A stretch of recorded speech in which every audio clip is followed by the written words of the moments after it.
You're listening to the iRacers Lounge podcast, where we discuss everything iRacing in a casual setting. Enjoy.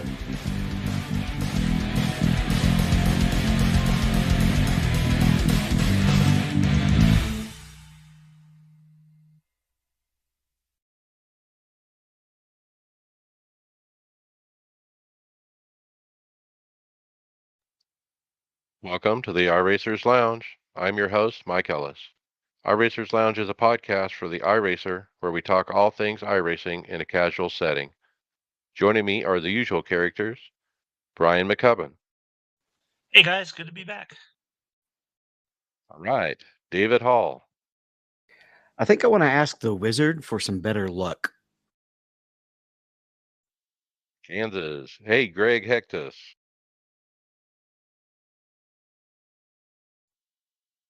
And Tony Groves. Good evening, gentlemen. Hey. And welcome back, Evan Pasoko. Thanks for having me, guys. All right. Well, tonight we're going to review the Coke race with Evan, of course, and talk all the iRacing news of this week and look at all the hardware stories going on. I'll tell you about my new wheel as well. Settle in for the lounge.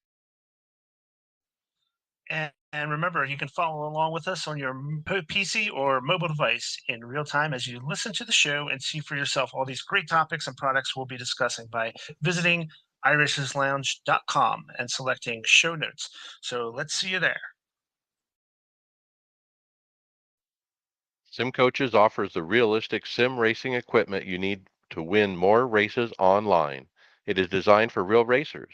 Hydraulic construction makes them feel like the real thing. High quality construction, 100% leak proof, and lifetime warranty are the key features with these pedals, and they look absolutely amazing. Check out simcoaches.com and use the coupon code iRacersLounge to get 10% off your purchase.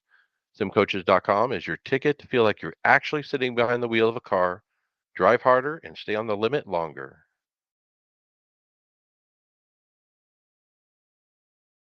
All right, let's talk Coke racing at Kansas. Evan Pasoko, thanks for coming back. But before the race, we heard Kyle Peddle was the DNS. I'm not sure why. Brian Mercurio missed the start. Not sure why there, and rolled off from pit road. But up front, it was Mitchell DeJong and Logan Clampett to start us off. And this kind of took me back to last year with Mitchell DeJong being on the front row, right? I mean, we talked about it all through last season. Had he, 6 pole positions in 18 weeks. And I'm not going to say that Mitchell has been quiet per se this season, but, certainly hasn't, had that incredible speed that he had last year, right? He's kind of hanging around just below the playoff bump, and I think it was a big step in the right direction for him. But of course, no shock that Logan Clampett was up there, which again, funny enough, he has had an awful year results-wise, but has had fast cars. So, we're seeing him up front and thinking, hey, maybe he's going to be able to turn this around and get a good points night behind him. And early on, it was fairly clean. By lap 7, the biggest movers so far were Malik Ray and Vicente Salas. Both were up 7 spots from where they started. But then we had caution. It was Dylan Alt and others. They all crashed on lap 13 for the first time. And this is, we're thinking, what's going to happen in this race, right? I posed the question to Blake earlier. This isn't a racetrack that historically, aside from the very first race back in 2013, has a lot of yellows. We're expecting this race to go green, but I think overall caution counts have been up with this next-gen car. So, this didn't shock us necessarily, but with the race distance being 100 laps, this did kind of make for some interesting strategy because we had pit stops under the yellow. Yeah, so Mitchell leads everyone except Bobby Zielinski and Matt Busa onto pit road.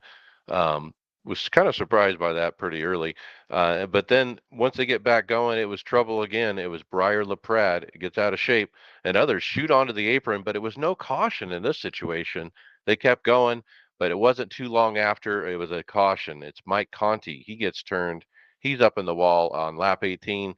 Started with Keegan Leahy breaking loose, and boy, we documented Keegan all throughout the race, really having trouble. He was fighting it all night, and admittedly, he wasn't on his own. These drivers were really wrestling these race cars. They were getting loose. It was really hot. It was really slick.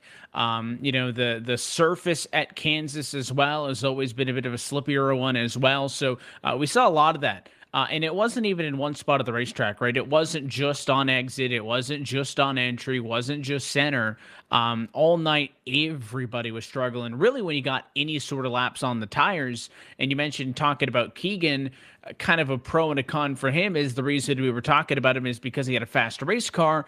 Obviously, the negative side of that is the fact that he couldn't keep that fast race car under him after he started up in third. Yeah, and you guys take a moment to mention and show what's going on at the Charlotte Phoenix facility, where four different Coke drivers are there running in front of an audience, and it's kind of an interesting dynamic because you had a lot of cheering and jeering and booing and stuff, and I think even Anthony Alfredo, who was spotting one of them, said like I could hear it through the headset. Yeah, I was asking Blake about that too, right?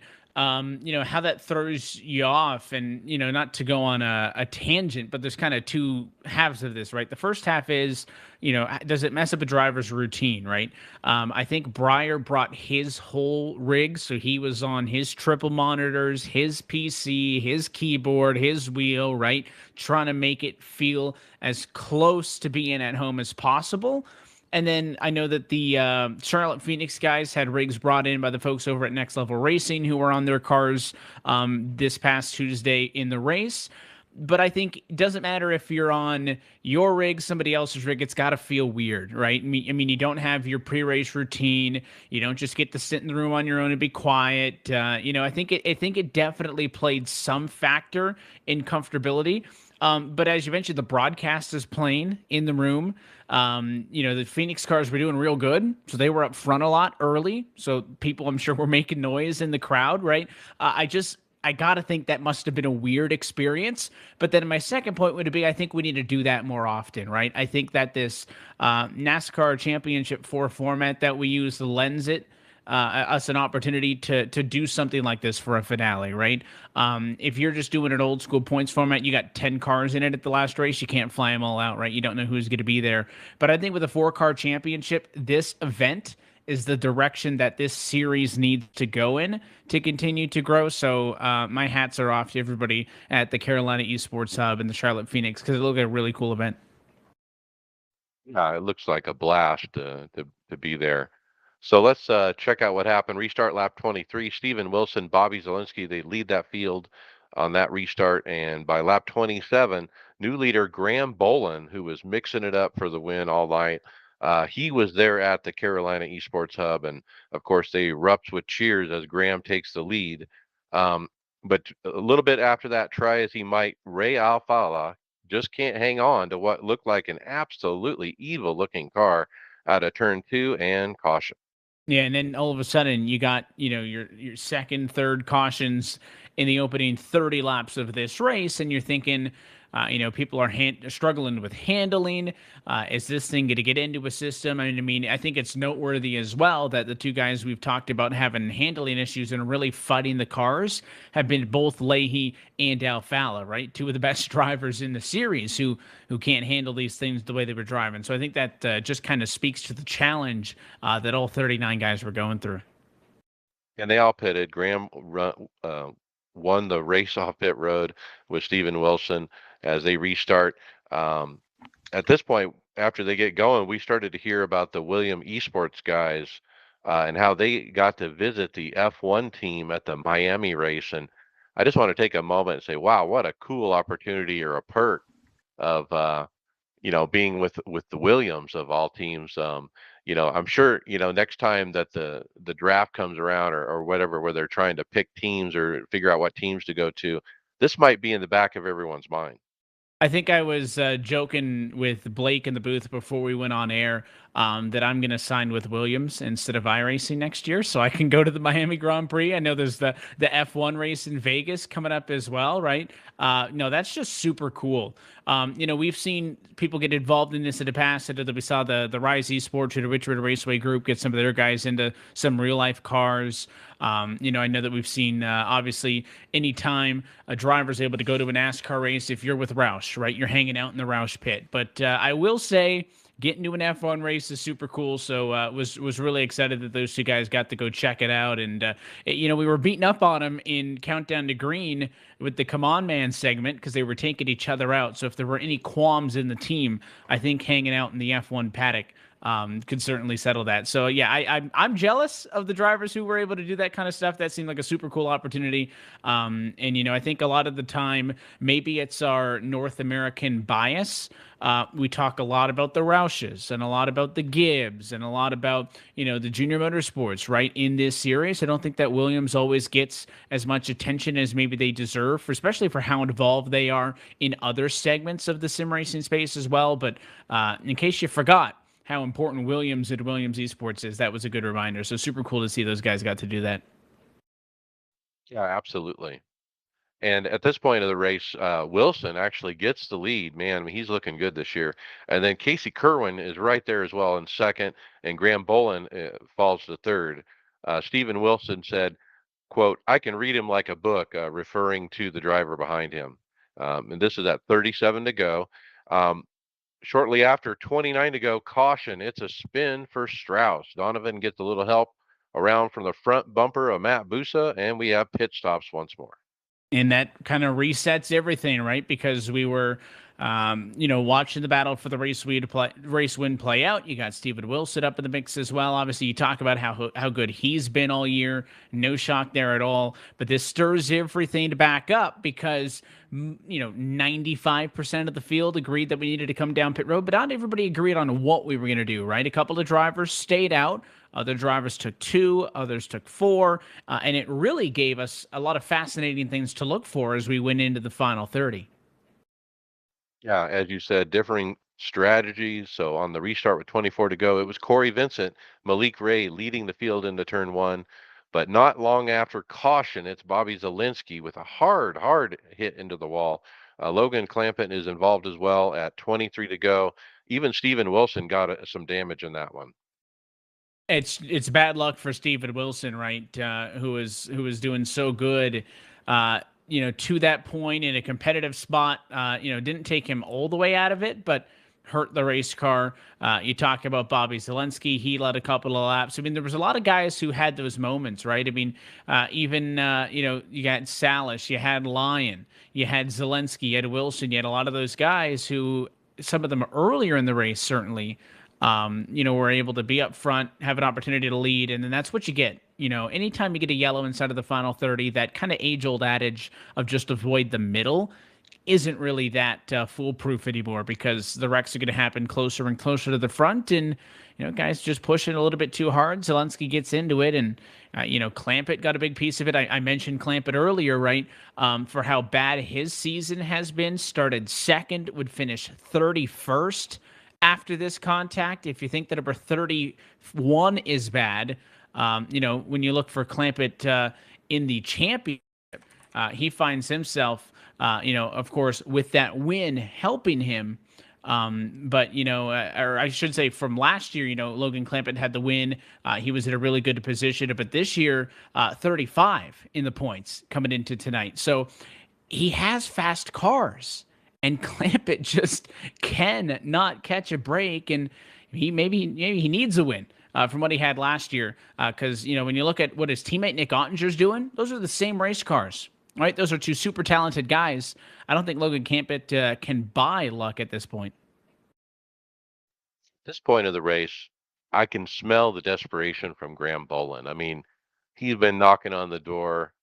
This is his best chance to get his oval win, and so he was just on it. And so I thought it was his race to have. But at the restart, 19 to go, it was DeYoung, Vincent, Bolin, Keister, Kerwin, Lowe, Maines, Guest, Wilson, Bordeaux, Dallas, and Femi Olat.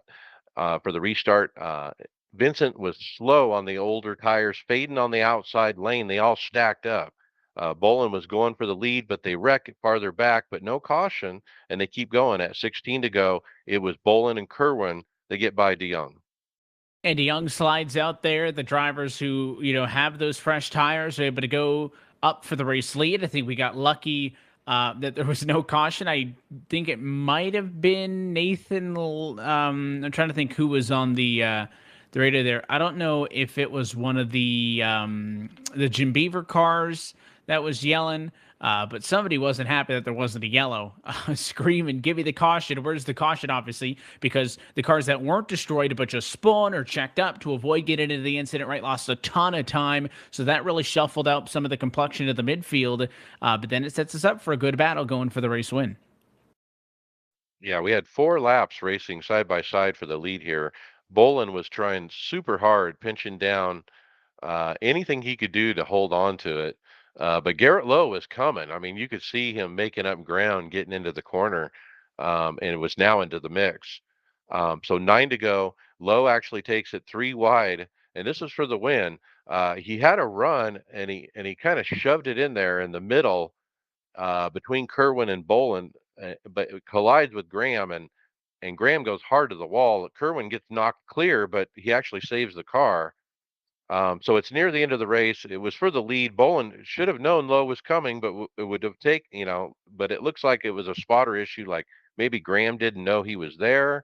I don't know. Blake McCandless on the broadcast, he basically summed it up as a racing incident.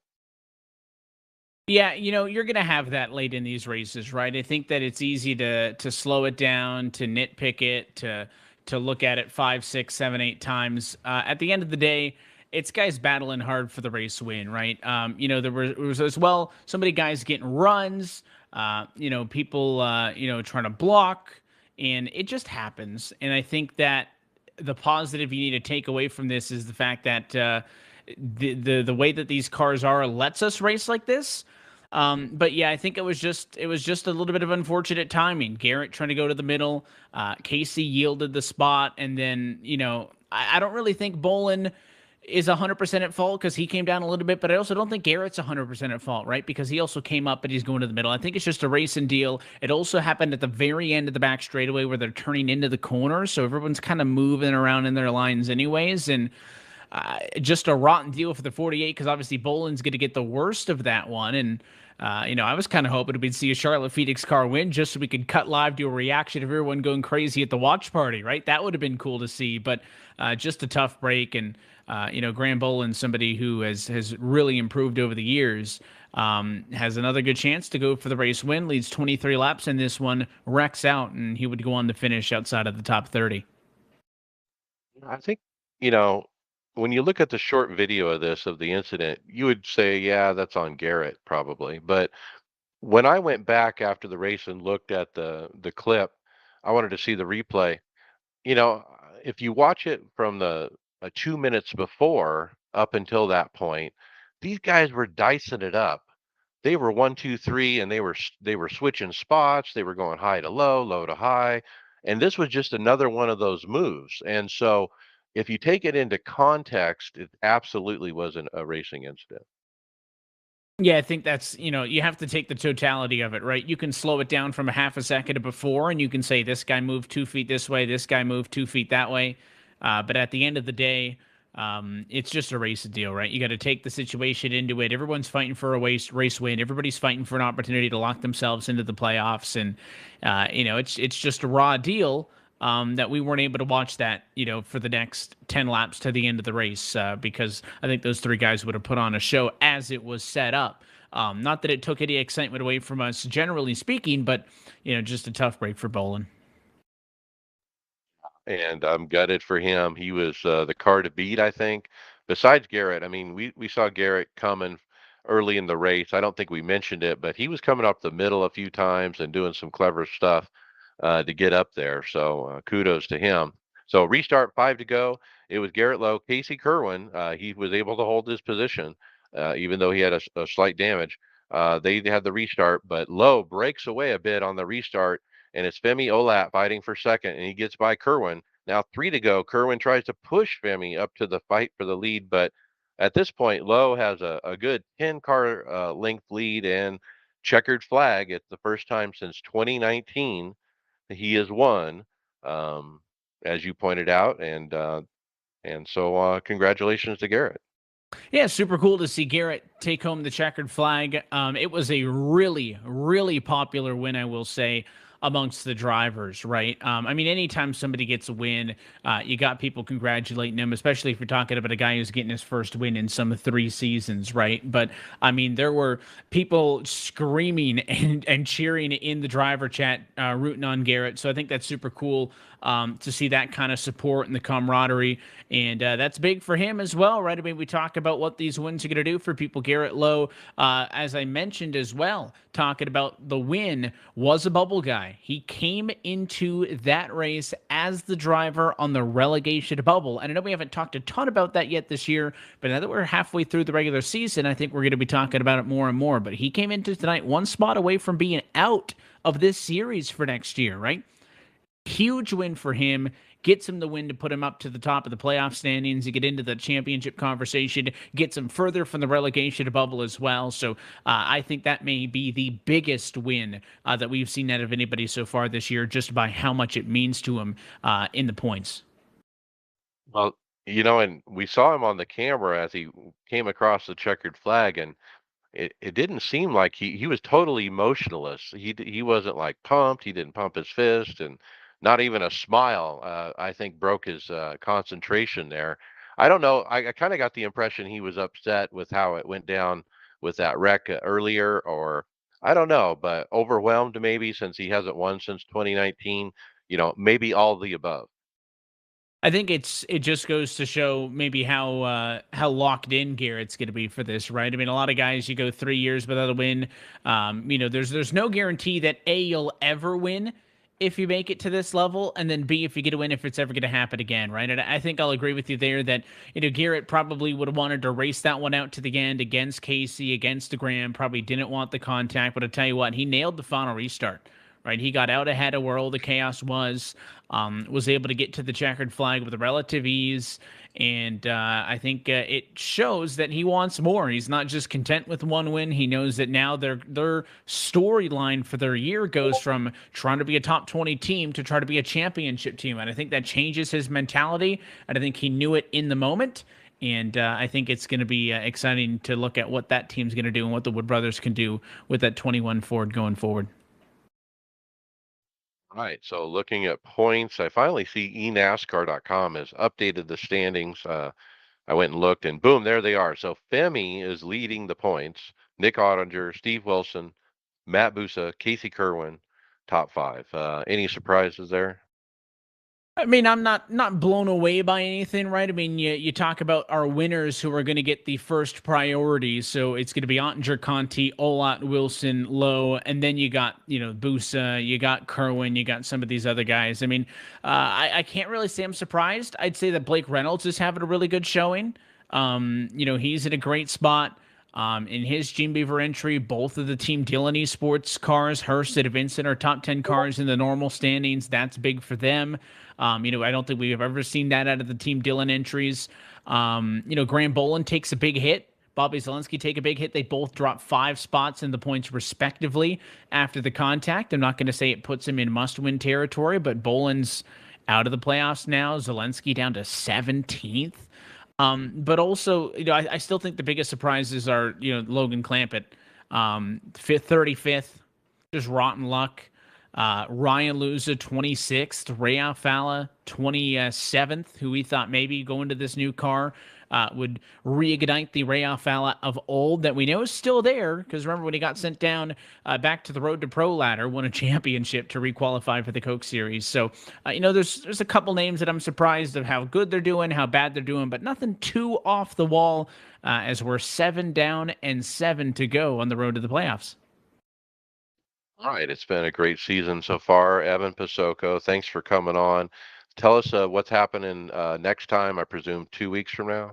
Yep, we'll be back in 2 weeks' time, and this is typically where I talk about the longest race of the year, right? I know doing some of the other broadcasts I do with the Full Throttle Real Sim Racing Cup Series on Race Spot TV. We're getting ready for a Charlotte race that's 300 miles, right? I mean, that used to be one of the longest Coke races of the year. It is at Charlotte, but it ain't that long. It's only going to be a 100-lap affair in NASCAR's backyard, Tuesday, May the 24th. And I will say it's going to be a double dose of eNASCAR action coming up, because then no off week. So Charlotte on the 24th, and then Gateway on the 31st. Going to be a fun way to end the month of May.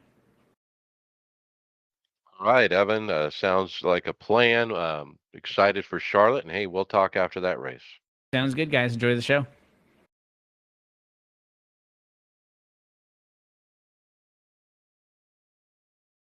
All right, we're going to kick off the topics with the April top 10.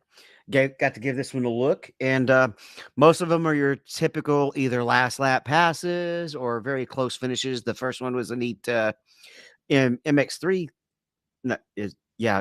MX race where I think fuel might have been a factor, but they came across the line basically 3 wide. The most notable one was I think it was an 87 car at one of the big tracks. He got turned-ish, but basically dirt tracked all the way across the track, and he lost a lot of spots, but he kept the car alive. That was pretty impressive car control. And that was really like cool the- because that was at Talladega in the 87s. It wasn't just the leader who was sideways. There was about 4 or 5 who got sideways at just almost in the same spin, and none of them turned to the point where a caution came out or anybody got any serious damage. It was pretty impressive. I really like the 87s at the Indy at the Indy 500 track, and there's 3 wide for the win. And the guy who gets to the inside to make it 3 wide off the final corner is a guy who made it. So, man, it doesn't pay to be on the outside. That might be something we need to remember for this weekend.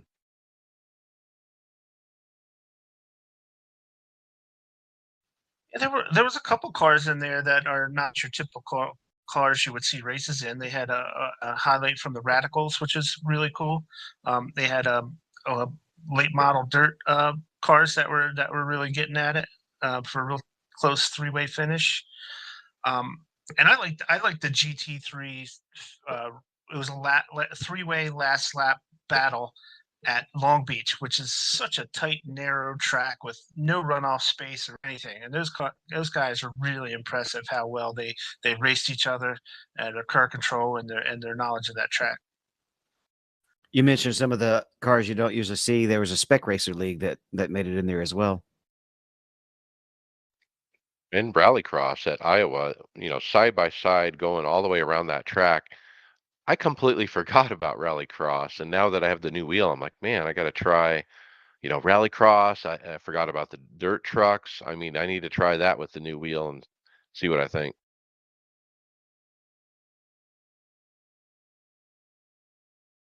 All right, Did you Brian, notice that you they didn't? go ahead? Sorry. Did you notice?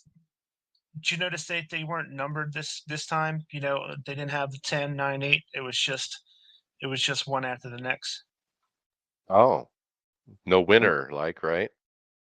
Yeah, it wasn't set up quite like that this time. It was pretty much just 10 without any number assignments to them. I wonder if that's on Probably the purpose. hardest part. Yeah, I wonder if that's Yeah, on it's on purpose. purpose because he doesn't want to make the choice. Probably he's like, who's going to be first? All right, I'll toss it to you now. It looks like we've got is it the Tag Heuer series? Is that what we're covering here next, Brian? Yeah, Porsche Tag Heuer Series.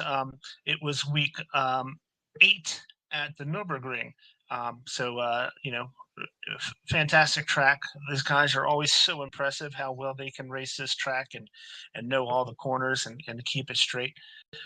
Well, first of all, the sprint race was a fantastic finish with Steve Job narrowly taking out Diego Pinto, who's the current series points leader. Really, really good race at the end. That was the sprint race that Sebastian Job won, and it was a really good highlight because those cars are going down that really long straight, getting back to the start finish line, and you're just a sitting duck if you're in the lead because of the way how well these cars draft up against each other. And it's not like NASCAR where you can block the hell out of somebody. In these cars, it's typically not as accepted as it is in NASCAR. So yeah, you're just a sitting duck. Diego had at least a few car lengths lead going down that straightaway, and the Sebastian Job and they just ran him right down and was able to make the pass on the last turn or so. So really good finish in the sprint race. The Sebastian Job did not have quite that good a luck in the main feature. He actually finished 2 laps down and way out of the points in the feature race. But Charlie Collins actually takes the win in that race. So he takes the win at Nürburgring. Max Benecke was second, and Diego Pinto finished third, and just collecting points like crazy with these last 2 weeks winding down. He's just been so consistent. I don't know if he's the fastest guy. He doesn't have the most amount of wins or anything, but he's just so consistent, always getting in high point totals. He actually had the most points of this week, with his second and third place finish in the sprint and then the final. So with 2 races remaining in the series, Diego, he has I wouldn't say a super comfortable, a 38-point lead going into the last 2 weeks. So with second place being Kevin Ellis Jr., third, and Zach Campbell in the points. So Sebastian Job dropped to fourth after the bad finish he had in the feature race. So 2 races left. We have Le Mans is the next, and then it's going to wrap up at Monza. So 2 really good tracks to finish up this series. Diego Pinto definitely has a solid lead, not insurmountable by any chance. One bad turn, one bad wreck, and you can be out of points completely in this series. So nothing's over till it's over, but he does have a little bit of a comfortable lead going into the last 2 weeks. So I think my smart devices have been listening to the podcast and Brian talk about this series because I've been marketed or I've seen of advertisement for the Porsche Tag Heuer watch, and they actually have made a specific watch for sale to celebrate, I guess, this series or that relationship, I guess. And boy, it was a cool $7,000 for the watch. Very They'll nice. give you they'll give you a 10% discount if you say their name right. Okay. That's a 10% premium price. It's just if you say Tag Heuer, you have to pay 10% extra. I think the winner of the series gets one of those watches. I believe. I know they get a Tag Heuer watch, but I'm not sure if it's the one that they're advertising or not. Well, that would be something. That'd be quite a prize, wouldn't it? All right, we're going to toss the next one to our current professor of history, Tony Gross. Tell us about the entire history of iRacing. All right, boys, settle in. This is going to take a bit. We got some time. Robin Trustwell, he did this. He gets all the credit. He says he's done a poster or 2 like this in the past, but they'd always been snippets and just little bits and pieces. So he went down and like right from the very start until present day, and just picks out the highlights. It's quite a write-up that this fella's done. Pretty impressive. When I first saw this a couple days ago, I was like, okay, I'm gonna get back to this and I want to go through it all. And well, by golly, life got to me, and it's quite the novel.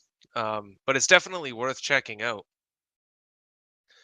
He's gone into some quite good detail, and the one part that really it was easy to see, it stands out really well, is the member count for every year since 2006.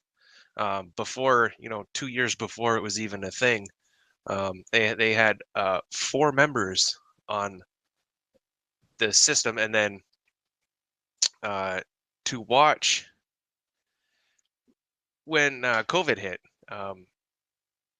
We knew the number was big. I don't know if we ever get an actual total, but it's right here. Like they more than doubled their number, which I knew they did really well, but I don't know if I realized they did quite that well. Yeah, it's pretty huge. And this particular stat we're looking at is how many people ran at least one race, pretty much. Okay, so this is how they got that. Because it's interesting if you go look at the other one, it just tells you what kind of exponential growth it has. There's one that says how many accounts there are, and I'm scrolling. On like 2007, right? It was 100 members. By 2012, it was 100,000, and it's now a quarter of or 750,000 actual accounts. Now they're not all active, but that's still just kind of mind blowing.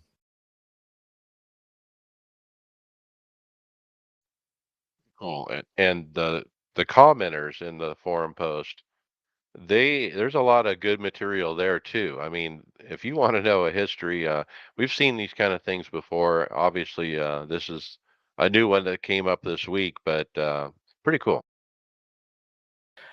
I suggest this original poster actually write a book and publish it with using all these other comments.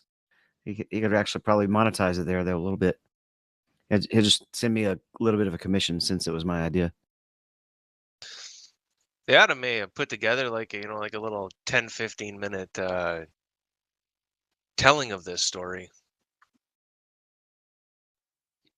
Sim movie, the documentary, the documentary kind of thing.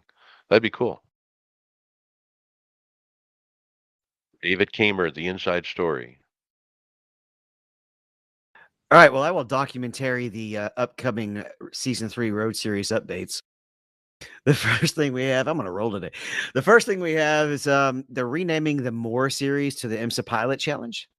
And also the IMSA Pilot Challenge is basically replacing More.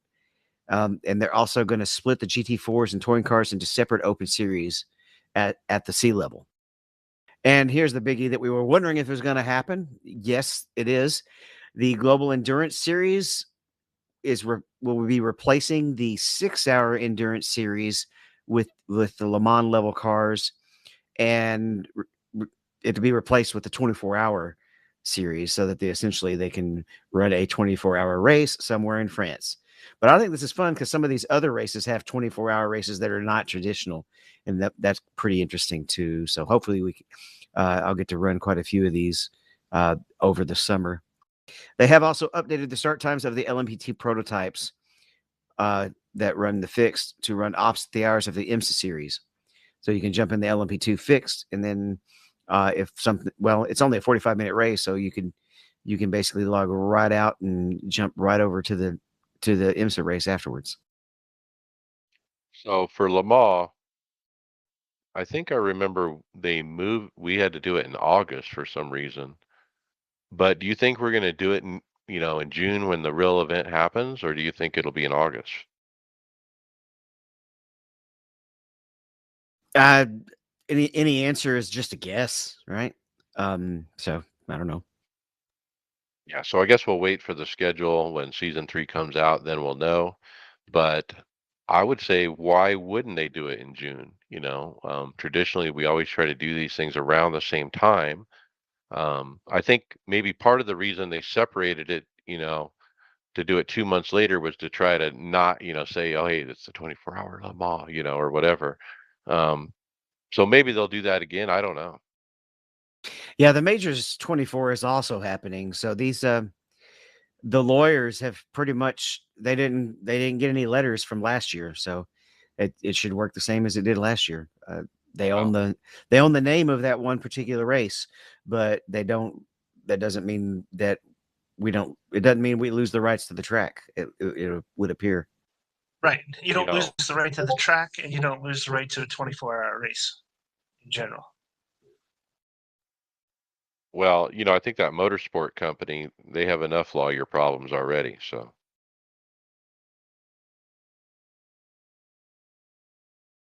Well, Mike, you're the visual guy, I think, in the team. So why don't you take this next one about a bush in the air is like a bush in the hand. all right, yeah. So we have a forum post where um, a user put up a picture at Nürburgring of a floating bush, and it's like way off the ground. I would say maybe 30 feet up or something, 25, 30 feet up in the air, just sitting there. But you could see it from the track. He points it out in a couple different shots. He shows a close up of it, and of course, they're going to get it fixed.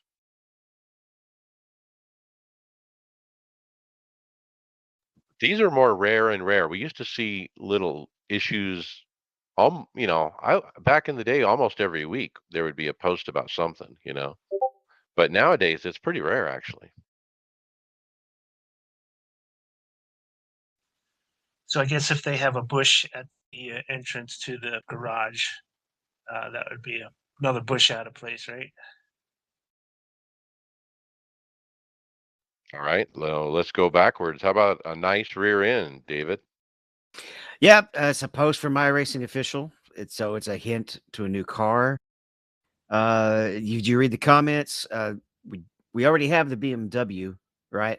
So it might be the Merc GT4 was one of the guesses I saw in our chat. I had seen somebody said BMW, but then you said that we already had that car, so I don't know. Yeah, Mercedes, full AMG GT4 seems like the consensus from most of the people in the comments. So they show the back of the car, and just from the angle, it's a close up, so you really can't tell, what car it is. There's lots of edges and different lines to it. So yeah, it's some kind of car. You can't really see a diffuser, which is a good hint that it might not be one of the higher end GT cars. True. And the part in the middle almost looks like, where you would put like a license plate or something like that. Well, we will find out. Brian, I know you've been really busy at work lately. Are you feeling a little burned out? Yeah, a little bit, but apparently I'm not burned out on iRacing because I haven't been on enough to really get burned out. But this came through a YouTube video, and it's titled "Don't Do It," and it's ways to avoid iRacing burnout. The crux of his of what he says in this is if you're chasing iRating and it becomes a spiral where you start eliminating yourself from races, not getting as many starts as you like because you're so worried about losing iRating that you're not enjoying your races as much. You're not participating as much because I know I've done this before where I was like, man, I don't want to do this. I'm gonna drop so much iRating getting in this race or something like that. You wind up losing your perspective on why we do this. Where the fun actually comes from. Yeah. It might not necessarily be from farming iRating or trying to max out your ratings. It's enjoying the races that are available to you and having fun and just enjoying competition. Um, if you get too so focused on iRating, as this video points out, you kind of you get stuck into a trap where you know you skip races, you get into a race and you lose a little bit, and start getting down on yourself, and it starts to burn you out mentally after a while. So that's basically the crux of what he went through. And unless you're needing to farm iRating because you're going truly putting in the effort for Road to Pro, or you're really focused on getting that Division 1 division championship, something along those lines where the iRating really counts as to what your how many points you're getting, it doesn't really mean that much. In fact, sometimes the slide, sometimes if you get into a slump with the iRating, it can put you down into a lower split where you turn around and pull off a win or something like that. Whereas if you're always, racing Garrett Mains, you have to sit there and remind yourself you're racing Garrett Mains. You have no chance. So, yeah, don't worry about the iRating for the most part, unless you're doing one of those things. And quite frankly, a lot of those guys who are at that level, unless they're Garrett Mains, who nobody, that running the official races has a chance against, most of the other guys, they'll run a second account so that they can take one account and focus on farming the iRating up, keeping it high, and have all their fun on the other account, or they'll go run in other disciplines. One of the two. Yeah, if you're not doing the whole second account thing that you just described, I mean, you got to let it go, and I'll tell my personal experience. I mean, a year ago, I pretty much tried some different cars, the sprint car pavement and the 87 car, unofficial for 2 seasons in a row, and basically lost 1,000 iRating. And I really haven't gained it back, to be honest, but I'm not concerned about it. And it doesn't change how I race or anything. And I don't watch it, I don't even watch it from race to race. I mean, a lot of people will jump into those results and see how many iRating they gained or lost. I don't even bother anymore. I really don't. I'll spot check it once in a while and kind of see where it's trending, but like David said, you can't let it dictate if you're racing or not. You just do your races. Who cares where the iRating goes, up or down? It'll land where it's supposed to land. And the same with the safety rating. I mean, the people that worry about that crap don't. I mean, you're not going to lose your license unless you're just freaking horrible.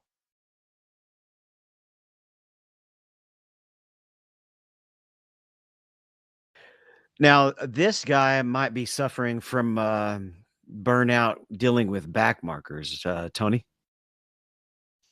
Oh boy. Yeah, we've all run into this. Heck, I'm sure we've been this guy every now and again. Now, this video is roadside. It's very similar, but at the same time, it's a little different on oval. Basically, you got a guy racing for quote unquote position, but he's laps down and he has zero chance of bettering his position, but he's slowing down guys that are racing, they're on the lead lap. And we've been there, we've seen these guys. It happened A to me in lot. a Darlington race just last week. It wasn't an NIS, but it was an open, and a guy just he had fresher tires because of the way all the tire strategies laid out. But we were literally on the white flag lap, and he dives in turn one when I'm literally setting up a run to make a pass for a position on the lead lap, and this guy's 2 laps down. And he dives in, isn't able to hold it down, and knocks me into the wall. I didn't lose any positions, but I lost my shot at gaining the position that I almost had set up. So yeah, it happens all the time. And that one, because he just dove in and slid up a little, there's nothing iRacing will call it but a racing incident. So there's not a whole lot you can do besides mark him down and try to remember his name later. Well, yeah, that's just it. Now, this guy's like, iRacing needs to stop these back markers, but, how? Like in our oval racing, a lot of the time, like you could still be 7-8 laps down and you're still fighting for position. I mean, you don't do that stuff on the last lap or 5-10 to go. You're not racing for nothing at that point. But yeah, I've been multiple laps down and racing 3 or 4 guys. I don't know enough about road to comment on that side of things, but I don't see how iRacing could do anything. It's just kind of part of it. It just sucks when you get bit. And there's not a whole lot they can do. That is a tradition in F1 that if you are blue flagged in F1, you got to get out of the way. You actually have to make an effort to let the leaders go. That's not really so much of a tradition in sports car, or it's definitely NASCAR. But there's still some courtesy involved with lap cars, generally because you don't want to be that guy who just screwed over a lead lappers race when the tables are turned. Because how do I go ahead? I was going to say the blue flag in NASCAR is kind of a joke because it doesn't mean anything. Yeah, well, but how do you get payback for the most? How do you really get proper payback without getting suspended in oval You hold racing? them up. You hold them mess up up when their you're the right. lap car, right? So, but if you do that, you're going to expect it probably in return. So this guy, Gamer Muscle, I mean, he was pissed. I mean, he was like, "Man, this guy ruined my race. I was racing with this guy, and he got into the mix and messed us up and ruined our race, basically." And he's like, "Yeah, iRacing needs to do something." Well, his answer to this is they need moderators. We need in-person moderators in these races. And I know Gamer Muscle is a very popular YouTuber that does sim racing, but man, I think he's really out of touch thinking that that's even a possibility. I mean, there's just nobody to do it. Not exactly. They have moderators. It's called leagues. There you go. Admins and leagues are moderators, right? Yeah, you But should yeah, an join. official, I should, mean, you can't expect to have moderation in an official race. not 24 hours a day, not with races going on every hour, unless you want to start paying a subscription fee monthly of about $50 a month. Well, I definitely feel for this guy. I understand his frustration. 'Cause, man, it does suck. Um, Vesting is just like, hey, don't be that guy. Don't be a dick. Just you got the leaders coming. You don't have a chance. Like you're not trying to fight to stay on the lead lap. Get out of the way. Let him go. Ain't gonna hurt you. Even if another guy like passes you, just you can get him back once the leaders get by you and let them have their race. Just a little courtesy, I guess. Try and push for courtesy, however far that goes. Yeah, his point was there was going to be no yellow. It's a sprint race, so there's no yellow at all. The guy was wrecked early. He came out after repairs, and obviously is a lap down, and he's not racing anybody. So, and he's trying to mix it up with the leaders and stuff. So yeah, it was one of those deals.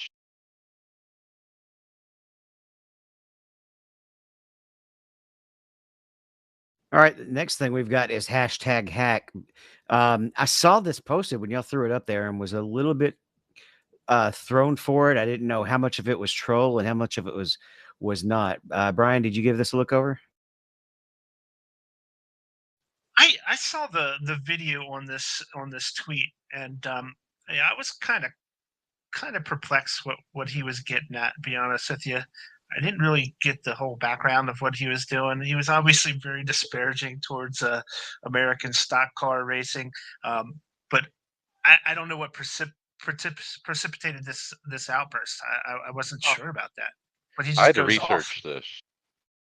I had to do research to figure this out as well. So apparently, why this is important is this guy's like some major gamer streamer guy that's very famous. Now, I don't know who these people are, but apparently other people do. His name is XQC, and he does other gaming, and streams.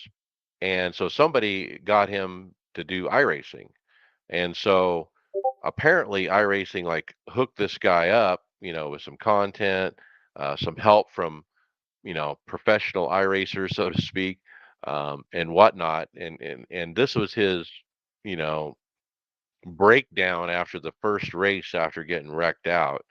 Um, and so you know, uh, so there was a lot of discussion on the Twitter about what's this guy doing. So this guy says it the best. It's Nicholas A. Jones said it was pretty uneventful watching the guy stream of his first race, other than watching him make a Richard of himself.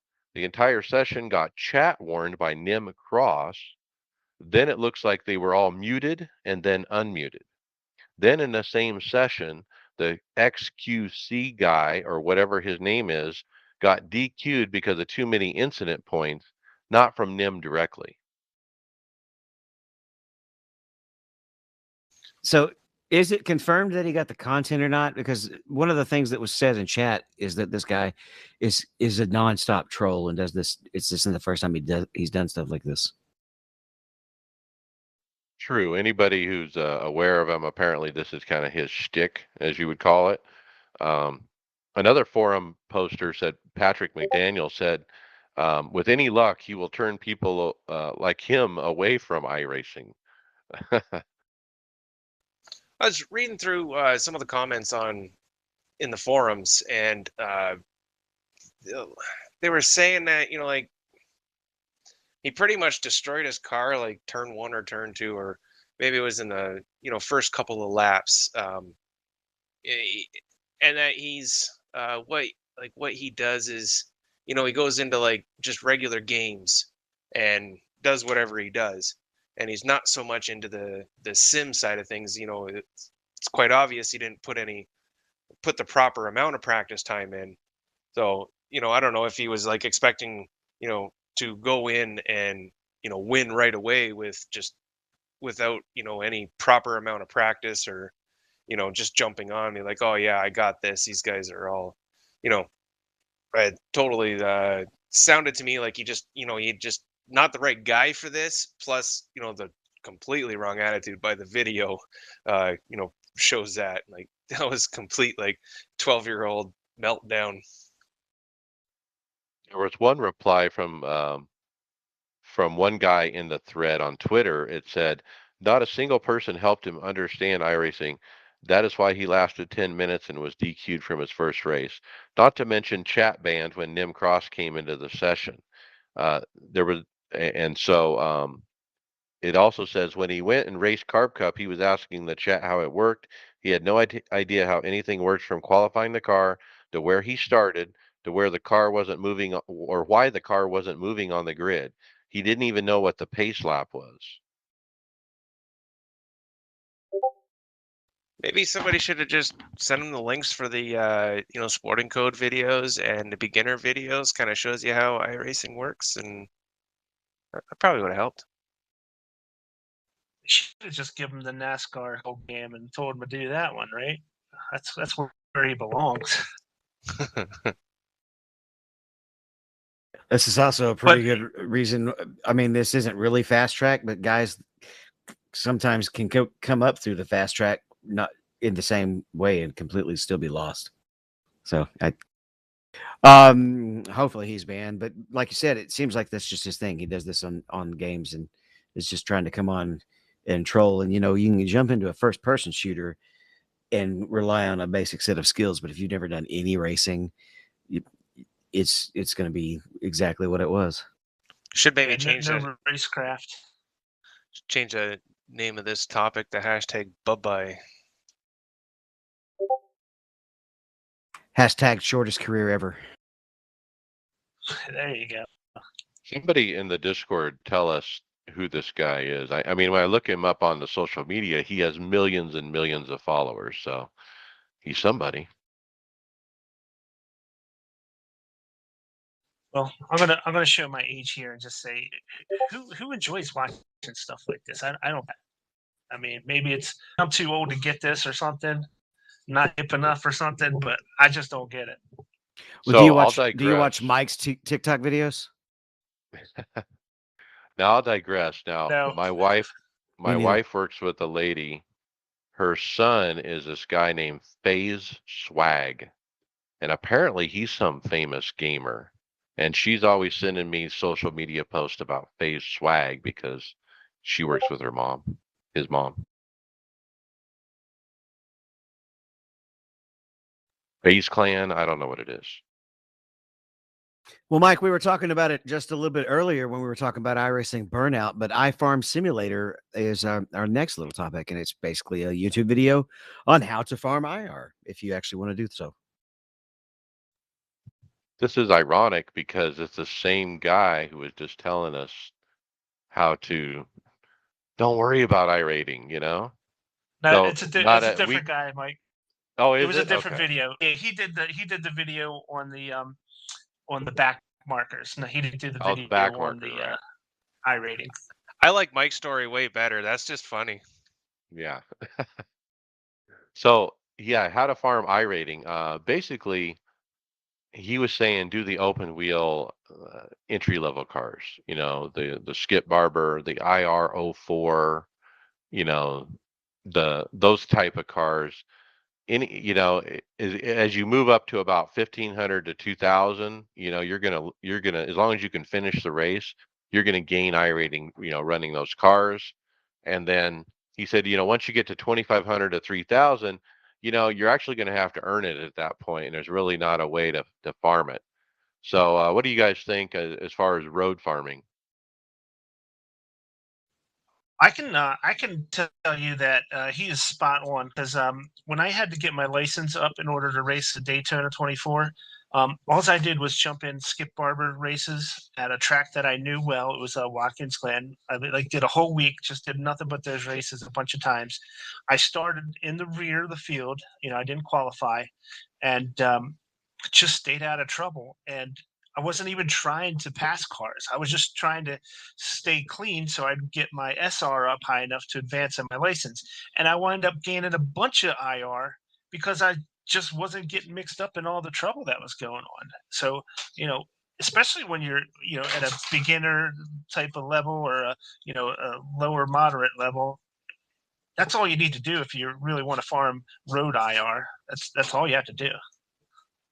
Now, I don't really That's right. farm or anything, but I'm pretty settled. I pretty much have plateaued at 1800 to 2000. And I can often run faster sometimes than guys at certain tracks with that are up into the 2Ks, but usually the guys that are over 2000 are flat out better than me. So there is a point where you cap out, maybe even before 2500, that your I rating is going to be reflective of your pace. Right.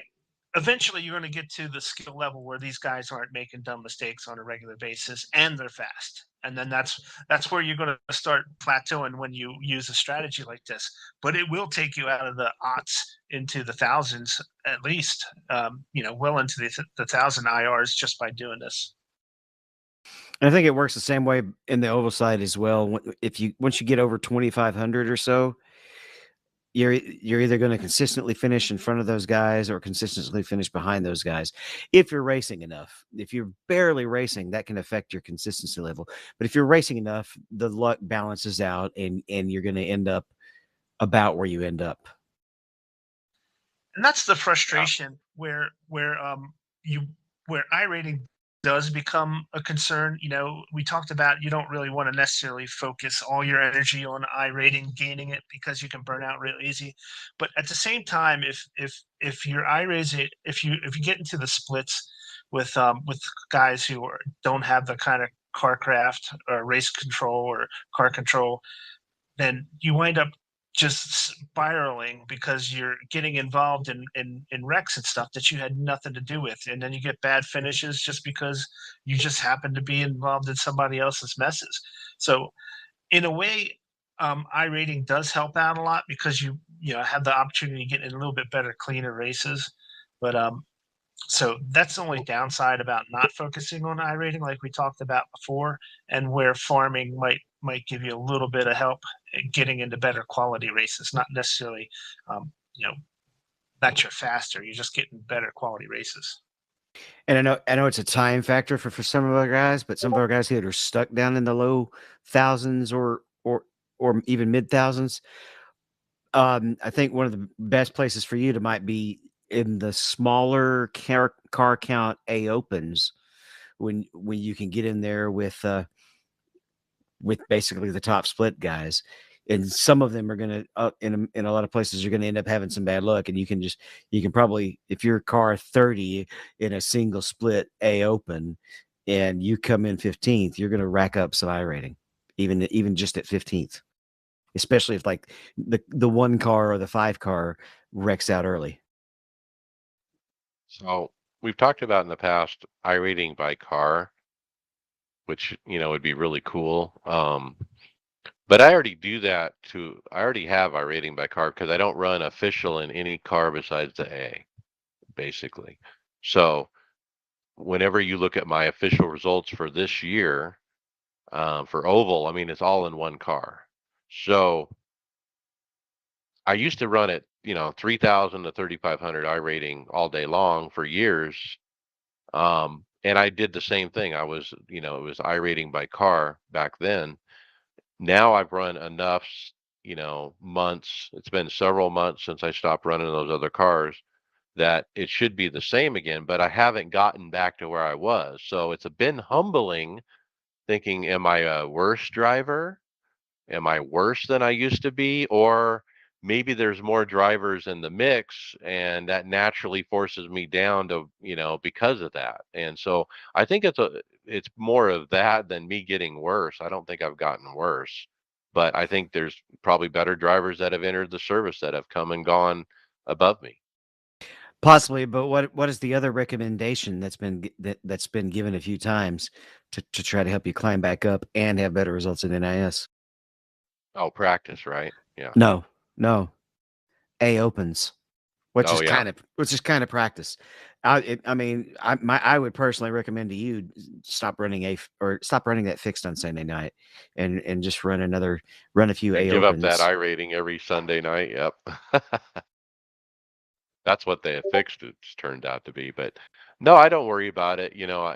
I look at it and I say, yeah, it's 1,000 less than it used to be, but I don't know. I've had a lot of bad luck, kind of like what you were saying before. Like today, I mean, I got caught up in all kinds of different things and it really wasn't my deal. And this year has just been like that. Even though I have one win, I probably should have some more, but I feel like it's been an unlucky year. So maybe that has something to do with it.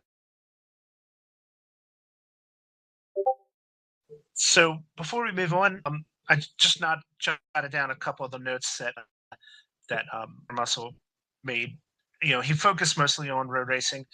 He said you just avoid the MX-5s, the GT3s, and the Porsche series, and never ever race in the Ferrari because that's just a terrible race. Is according. Some other points he had was pick tracks with runoffs. So you have so you're not always pinched up against a wall or something like that. You have some room for a mistake to correct yourself without getting into other drivers. He always recommends, if you can, to take the inside line when you're passing cars because you'll have a lot less chance of cars, you know, over driving the turn and getting into you and causing issues. So another thing he recommended was the IRFFB, the force feedback settings to get those right for better car control. So those were a couple other things that I jotted down in this video that he mentioned. I love always stay to the inside comment because that applies to oval racing too, especially at Kansas. I mean, Kansas, you're on the outside, they wreck, there's nowhere to go. There's no escape route. Boy, if you're to the inside, you have a chance, and the same thing at Charlotte and every other track, even Martinsville, you don't want to be on the outside in the corner. Somebody will come up into you and boom, you're in the wall. So staying to the inside, that was the big takeaway for me. Yeah, any of the tracks that a lot of people like to rim ride, I've found myself I enjoy being kind of like Kevin Harvick style, where he'll just get down on the bottom no matter what they're doing. Because even at Kansas, a lot of people are set up to run the high line, and then in fact their setups are so set up for the high line they can't come down low without getting loose. And I was running in a set that could get down there. And so if you get a high line set, but you can keep up with them on the inside, then you're basically kind of free because nobody's running your line.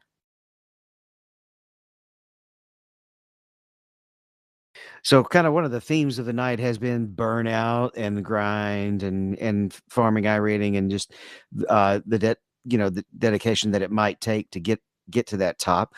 And the I guess the next news topic we're going to hit is driven, and it's a tweet from iRacing and it's only a handful of sim racers can call themselves world champions, and Nick Ottinger is one of them. And it's got a link to a 6-minute basically driver profile on their page about Nick. Yeah, we've seen the driver profile earlier this year. It was Femi Olat. Now it's Nick Ottinger, and he talks about his history a little bit. He had a heart surgery, and after that, he, was kind of confined to the house. He couldn't go play sports and with his friends and stuff. So that's what got him going on sim racing. And he talked about watching NASCAR with his dad on Sunday afternoons and getting the hook, the racing bug, so to speak. And it's pretty neat to, hear a little bit about his history and get to know Nick. Yeah, a couple of neat little kind of screen grabs from the video. Is you can see where he was playing football, probably either Pee Wee, that might be junior high age. And then also towards the end of the video, I really like his display. He's got his monster trophy and his cup trophy, right, or from the Coke series win, and as well Champion as well as a couple of custom made cars, diecast of his cars. Yeah, and he talks about, William Byron and, being on a team with him and how they set up for that and stuff. It's pretty cool. I wonder if he's a Logano fan. Yeah, actually caught this video. They present this video in the pre-race before the YouTube showing of the Kansas race. So in the pre-race section, when they're doing all their stuff, they had that video. So I watched it. So I think they've been doing that in all the pre-race shows whenever they have one of these driver profile things. All right, we're going to jump to events, and we just have two on the list so far. I know we got the Majors 24 coming up soon. We'll get more information on that next time. But essentially, we're going to have the fixed Indy races, Indy 500s this weekend, and the open Indy 500 races the following weekend, right? Yes, and fixed is this weekend. I already qualified. I know Tony Rochette did as well. We're going to run tomorrow night, Friday. We're going to miss NIS. I'm pretty bummed that I could only get a top 15 at Kansas for the week, but I'm not going to run. I was thinking about skipping the Indy 500 to run Kansas again to try to get a better result, but Kansas has been just a shit show, to be honest. And so I'm going to go ahead and skip it and run the Indy 500. I got the new wheel too, so that's part of my decision. I want to definitely break in that new wheel in its first official race to be the Indy 500. So I'm definitely going to run it Friday night. I think I got everything mapped on my wheel as far as the buttons and the weight jacker and different things. So I think I'm ready, but we'll see. But one note about the fixed is the setup that they had presented to us was not great, according to the posters in the forums. It was not bad if you were by yourself, but in traffic, it was bad. Like there was no way to pass at all, and so forth. So I heard some bad things about it in the forums, and iRacing actually heard. We have a post this week from Greg West. He said, "We have submitted an updated race set for this event with small changes to the aero platform and a new spring package. The new fixed race set keeps the rear of the car in a better window, even when the aero load decreases, like when following another car. With these changes, the following car is now a bit less compressed when behind cars and improves racing throughout the run. These changes do not mitigate aero wash, but should make for an overall better racing experience, especially in pack." And sure enough, after that, the forum posters have obviously tried it and have said very good things about the set and that it is going to be racy.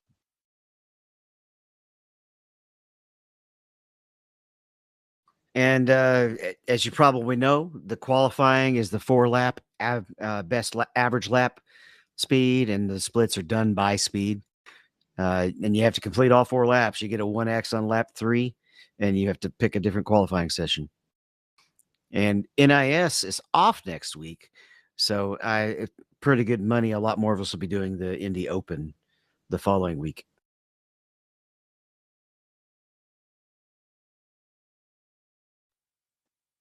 Podcast housekeeping notes. Don't forget our new website, the iRacersLounge.com. I guess it's not new anymore.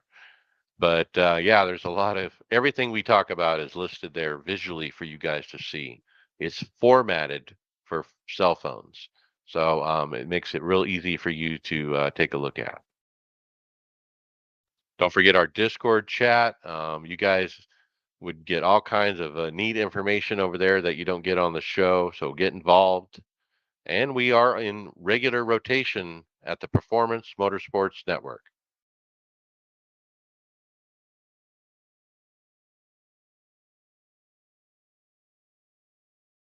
All right. It looks like it's fantasy time. Hit it, Groves.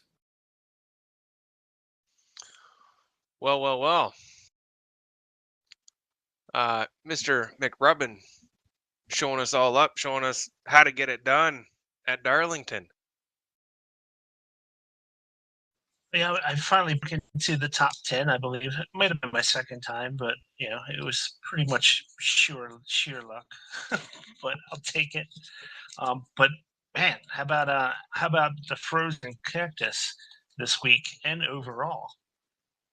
Well, yeah. Greg takes top spot overall.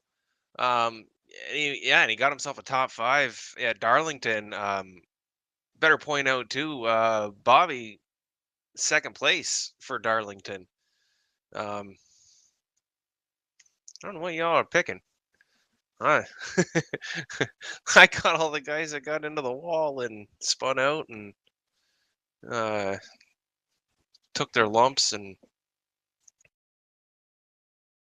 Ooh, I was dead last for the week. Wow, that's bad. Did you do your picks? I must not have. I'm guessing because I am dead last. The radio guys were definitely making a big point of the fact that all of the guys that were out of the race were pretty big names. True, that's a good point. This definitely took some hits. That race, I know I did. I know a lot of people did, but for the ones that get stomped on, there's other ones that get risen up and are able to take advantage of that. Yeah, if you notice this week's points winner, Mud Dog at 215, that's a fairly low point total in a week with. It just goes to show you how much how volatile this race was as far as people not finishing who would be really good. Yeah, I mean, it's kind of the same story week after week. It's a little, well, at least for me, anyways, a little just unpredictable. Still trying to, Well, they had a big one that took out as many cars as your typical Talladega wreck. Yeah. This track was super tough this year. Everybody was having problems with it, and I imagine we're probably going to see a lot of the same going into Kansas. So I don't really know what to do with that going into it. Yeah, I'm kind of at a loss here. I'm just going to start trying something different. I know what I'm doing is not really working, but what we're seeing on track has been entertaining as hell. So there's that. That's good. Much better product this year. It's been like about 8 weeks since they've been on a cookie cutter 1.5-mile tri-oval type since Atlanta, which was a while ago. So maybe look at Atlanta results and see who did well there, to kind of project what might happen at Kansas this week. But it's been so long, and you have new car. This car is brand new this year. It could have learned a lot since then too. So it's I still think I don't feel like we've gotten a consistent group of guys who finish well week after week that you can really count on to get big points.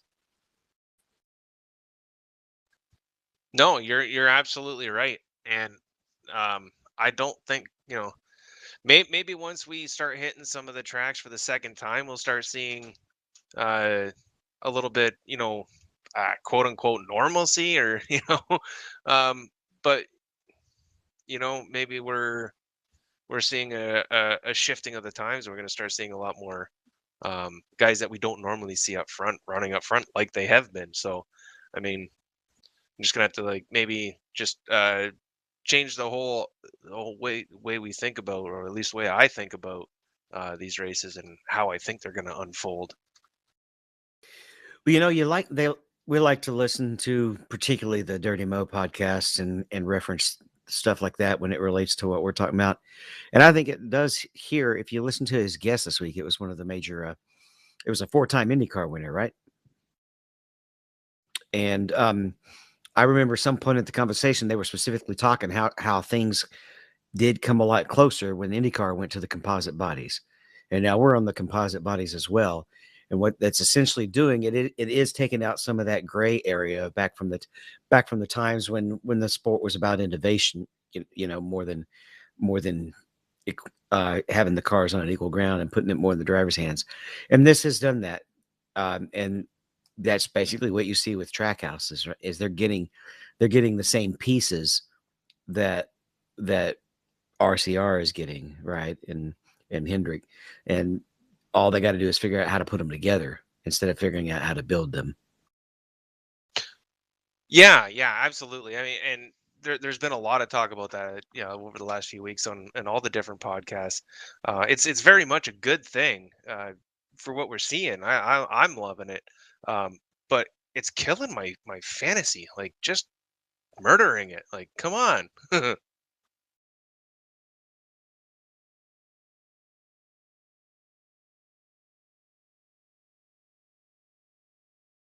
Well, I normally don't transition into hardware, but it sounds, Tony, like you might be a little thunderstruck this season.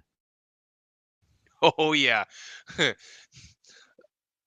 don't even know what rig this is, but man, like if you're gonna put together like a quick um what do they call these type of videos, time lapse, I guess, video that he's building up a rig. It's Mike's favorite color, that lime green. It's set to Thunderstruck. um he's like, you watch this, you're like, damn, I want to go and blow thousands of dollars so I can build a rig and listen to some cool tunes. I like how he did this. Now, What a neat looking rig. yeah, it's pretty good. Copyright question is: can I insert Thunderstruck into the intro of the segment as long as it's small enough of a cut? Yeah. Maybe Oh 10 yeah. seconds or less. Is it 15 seconds? Isn't it 15 seconds you can cut? I think it's 10, but I don't know. Okay. Now, I didn't capture the link, but it's mysim.ca. And if you go to that website, you'll actually be able to purchase this rig. So this is the creator of the rig, and on his website, if you click over to design, he shows like a, a CAD rotation of it and whatnot, so you can see underneath it and beside it and everything. It's quite a unique design. It's tubular, but it's boxy, and the boxy part has, Tony was saying, the nice bright green, metal. Um, and so it's got a mix of different flavors of design, and so it's pretty neat. The wheelbase looks like it moves forward, backwards. The other unique thing is the PC tray is mounted to the left of this unit. It's got a bit of at least the base of it, it's kind of a bit of like a retro feel to it, like the kind of like the old school arcade. You go and sit down like a Daytona USA um, arcade. That's what I first got. Um, I don't know. Maybe I'm out in left field here. Now, they don't list prices, so you know what that means. He has three different flavors: the Pro, the Ultimate, and the custom, and you can inquire about each one. But the ultimate one, which appears to be the more expensive one, he says, includes the custom PC, 4K curved monitor solution, direct drive wheelbase, um, pedals, OMP seat, and the handmade MySim chassis. Based on the website, I think he's out of Canada, because it's mysim.ca. All right, on the next topic, we've had a lot of talk, including some of my personal experiences about Windows 11 being just horrible on hardware. We actually got permission to install it at school, and I put it on one of the old Think Centers, and hated it because it just ran awful. And Mike, what we have here is basically a video about debloating Windows 11. Now, I still have Windows 10 on my racing computer, but I bought a new laptop and it happened to be Windows 11. And so I started doing some research about it. Um, the big thing that the tech channels don't like about Windows 11 is there's not an easy way to set up a local user. I mean, there is a way to do it and you can find videos to do it. But when you set up Windows initially, you have to use an MSN.com account. You have to sign into Microsoft. And so that kind of rubbed people the wrong way. The other thing is they install all kinds of stuff that you really probably don't need. And some people call it bloatware and different things. And so if you want a really clean running machine, this basically is a guide on how to do it. In fact, this guy offers a link to a executable program in the description of the video that I actually tried based on his recommendation, where it makes it super easy to remove all the bloatware stuff. And they present you a list of check marks of different apps that are installed, and you can decide which ones you want to keep or not keep, and it makes it real simple. And so there's some great tools out there to do this. Now, if I ever end up with Windows 11 on my racing computer, I would definitely do this. I would definitely uninstall OneDrive. I would definitely uninstall Cortana and some of these other things that you don't need for iRacing. Because guess what? They're taking up your RAM and your computer processor because they're running in the background. Well, I do run Windows 11 and I've not had any issues. But I am still going to check out this link. I'll download it and yeah, I'll let you guys know how it turned out. I didn't remove everything. I removed some of the stuff that was obvious, that like there was a thing called Microsoft Teams that's always running in the background, and so I got rid of that too.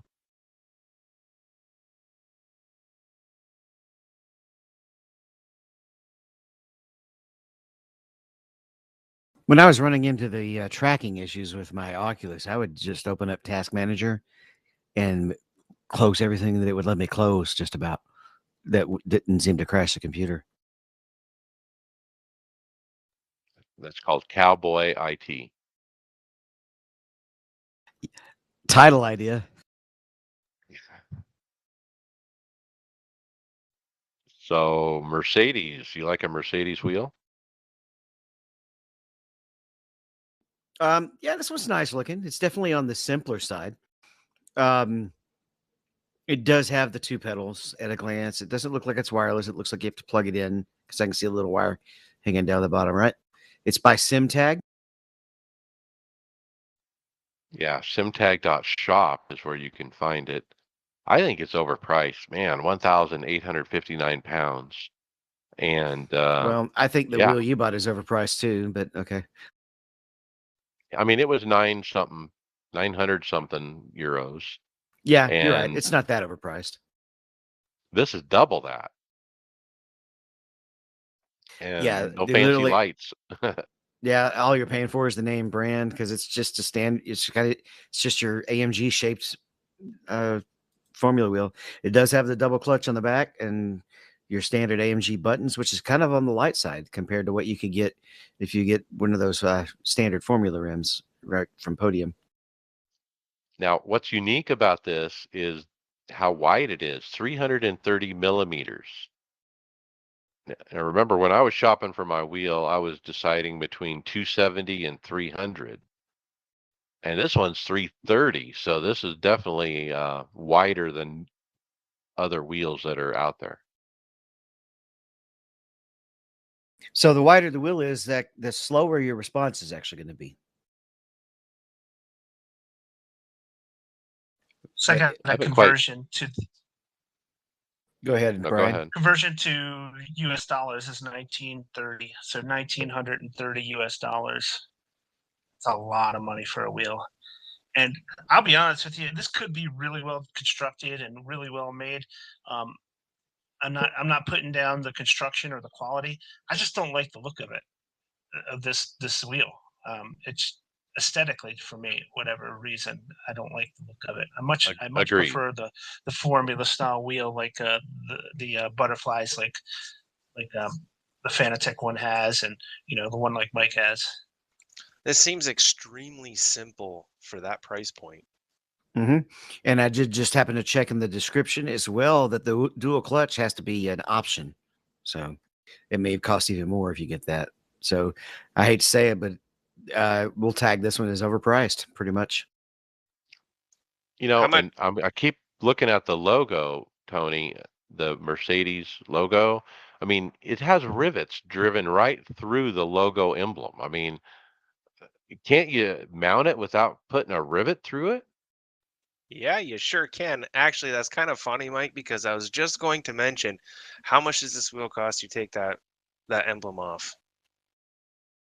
That's right. A few $100 maybe. At least, I don't know. Maybe there's something we're missing. Like,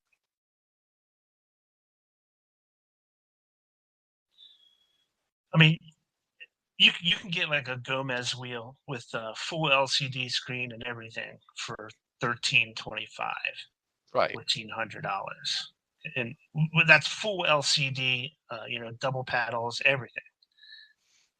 okay, so it says, attention, this is no replica, as original as it can get. So are they saying like you can take this and just put it right on the car? Maybe you could, but I don't have a Mercedes race car to slap it into, so I'm not really a concern of mine. Once you're doing that, you probably like driving Denny Hamlin style rigs, right? I don't know. I mean, if you put this on the table next to other wheels, like you said, the Gomez wheel, the Cube Control wheel, the Asher Control wheel, those are the three big ones. This is not even in the same ballpark just visually.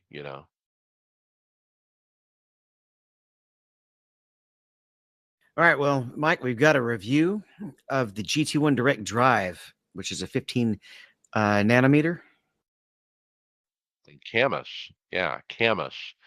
And Carl Gosling, which I've been liking his videos lately, but he's got a review of this wheel. Now, this is the one that has the buttons on the front of the wheelbase, which kind of make it unique from some of the other offerings out there.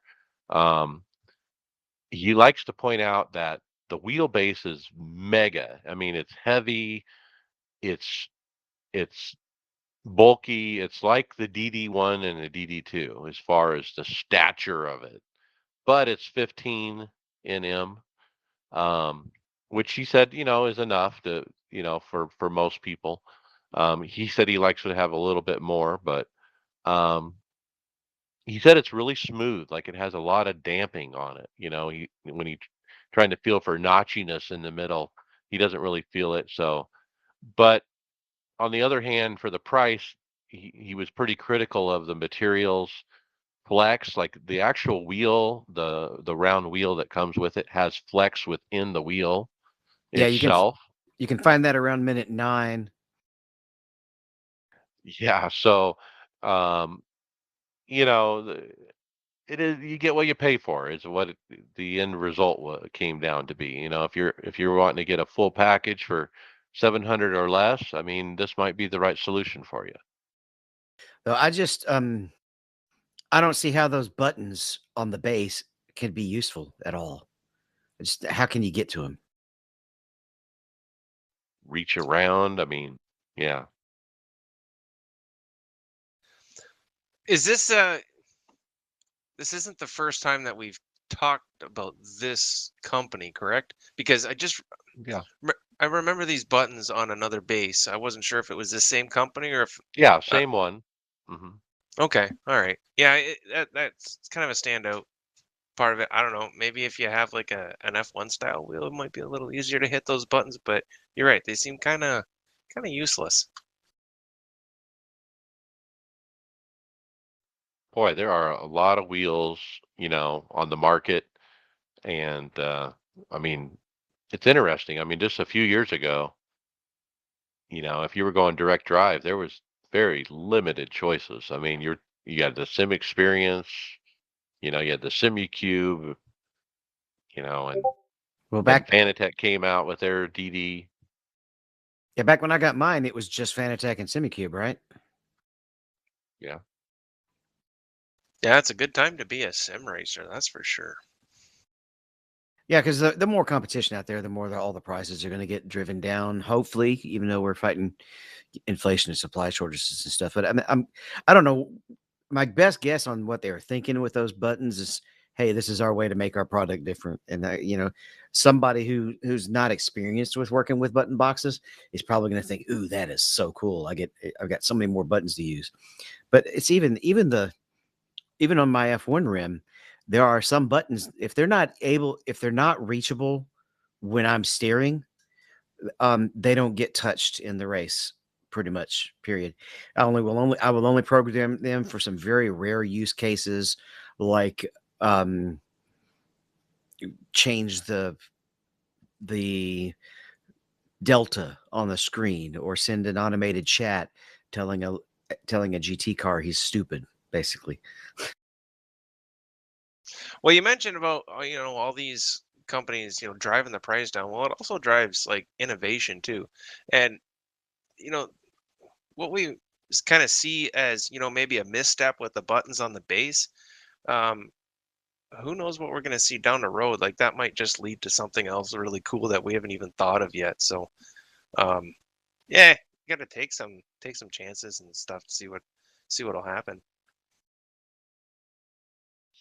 I've been having fun trying to figure out what to map everything to on my wheel. It's got joysticks and it has buttons that say previous, next, plus, and minus.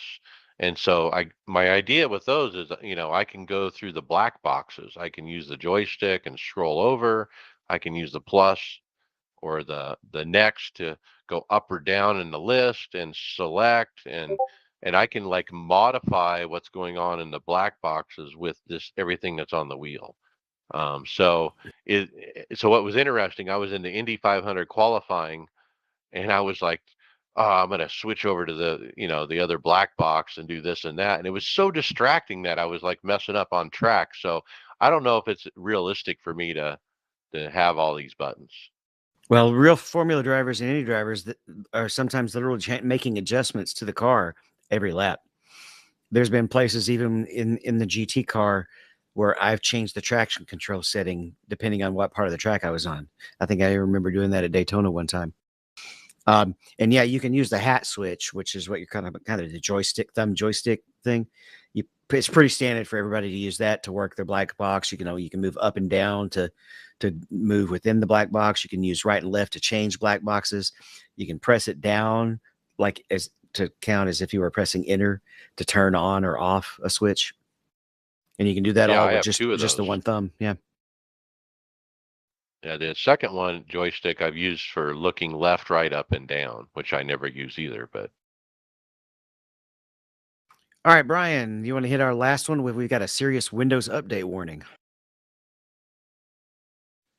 Yeah, this is in a Forbes article that says that Microsoft confirms a serious Windows 10, Windows 11 warning. So yeah, they really want you to get to this next update that's coming out. It helps to prevent a new 0-day attack, which is a attack that really gives the hacker like these admin privileges that can really access a lot of information and stuff that you do not want hackers to get.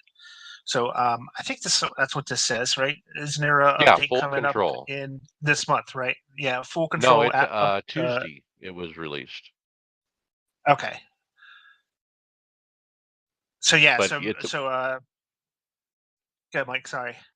Oh, I'm sorry. Yeah, I was going to say that it came out Tuesday, the update, and they announced shortly after Tuesday that everyone should update, and so they publicized it.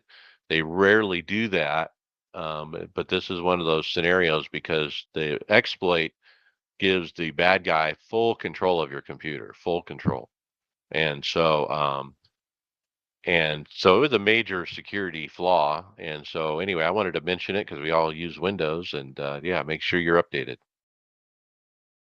Yeah, and it doesn't matter if you have 10 or 11.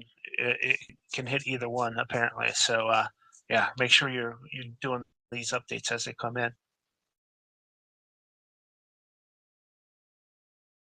All right, let's jump to results and talk the NASCAR iRacing series at Darlington.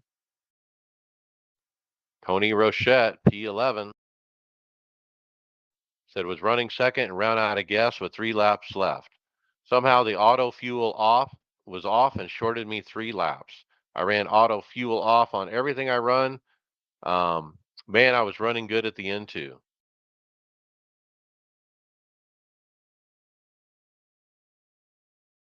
All right, David, you got P17.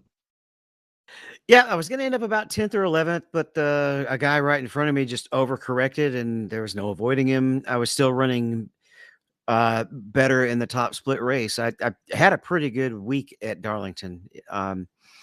And this, I made top split both Wednesday, Friday, and Saturday, I think. And just on Friday and Sunday. Actually, I don't remember what I got Sunday. We'll hit it in a second. But it was just, it just happens all the time because I run mid pack in the top split. I'm always right in the danger zone, and guy spins right in front of me, and death to the car. Tony Groves, you had death as well. Cool. Yeah. Let me preface this whole thing by saying, like, I called my shot. I headed downstairs at about 8:30 Eastern. Told Lisa I'll see you probably in about an hour. And boy, oh boy, the bottom split didn't let me down. I was totaled by 9:30. Some guy just came up, took me out. He got wrecked out. But yeah, he forgot where the brake pedal was. He was moving a lot. Like there was no break happening at all. And yep, that was it. Just killed me.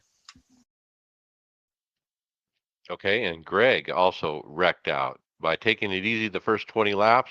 Someone didn't like my entry to the corner or where I let off and wrecked me and said I was too slow running in third place. Ouch. Now, I actually missed the race, which is rare. Shortly before the race, I mean, I was registered. I was, preparing maybe 5, 10 minutes to go. My wife is like, "You fixed the back door, right?" Because the back door little latch thing wore out and it wouldn't latch.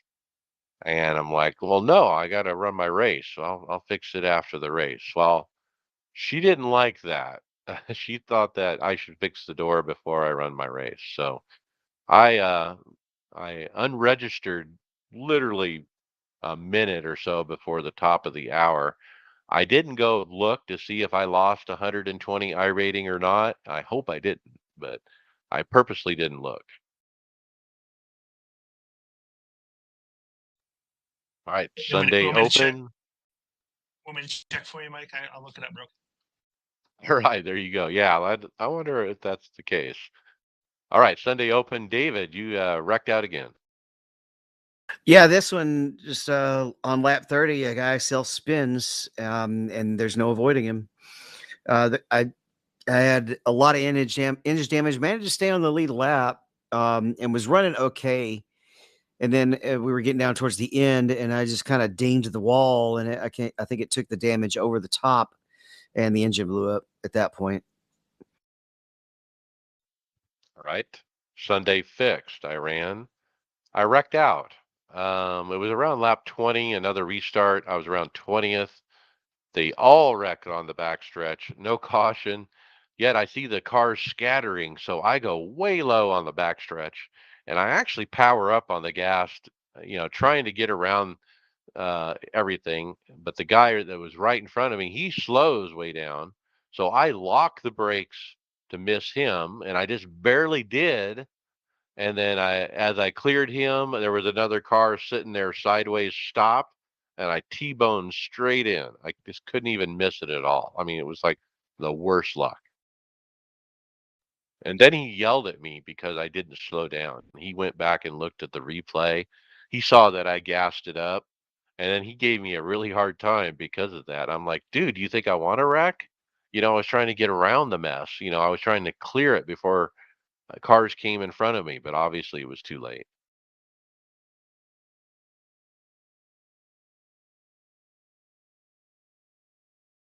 Okay, so that moves us on to Kansas. Wednesday Open. David, P12. Um, so I should just copy and paste what I said earlier. Got hit twice by cars getting loose on my outside. I posted both of them in chat. It's just I'm passing guys clean on the inside, and a lot of people were struggling with loose at Kansas. It was, like you said, a shit show, and I just happened to be underneath them twice when it happened. I still managed to gain a few spots though, and on the last run, even with being down on the RPM count, and made it back up to 12th. All right. P15, that's going to be my best result for the week. The guy in front of me, lap 8, loses it. I can't even miss, and I pile in. 30 seconds required, 8 minutes optional. Man, I am discouraged at this point of the race. I mean, we're not even on lap 10. I got 8 minutes. So I decided to, tough it out. I'm going to get it fixed. So I didn't lose a lap. I got it fixed on all the different cautions that happened. And eventually I got all 8 minutes fixed. My RPMs were down, and I just brought it home. I ended up at the top 15. I'm kind of glad I stuck it out to at least get that finish. Tom Dreiling, he wrecked out. He was in my split. He actually ran as high as P2. He was in a huge wreck that took out like 6 to 8 cars, and that gained me a bunch of spots. That took me basically from 21st to 15th. So it was a good thing for me, but bad for my teammate. Tyler Williamson, P12, finished with a 4X after a grueling race. Was not a fan of this car on this track, but the team kicked my butt again, helping me through the race. Thanks to Fossey. Yeah, Tyler was very discouraged. Not a fan of, I guess, either the set or the way the set drove or the car drove. Super loose, really hard to handle. But I kept pumping him up and telling him, keep your focus and that kind of thing. And he ended up getting it done. Adam Jocelyn wrecked out. I don't have any details there. I think he spun himself. Self spin. That's a theme for him in this car this year.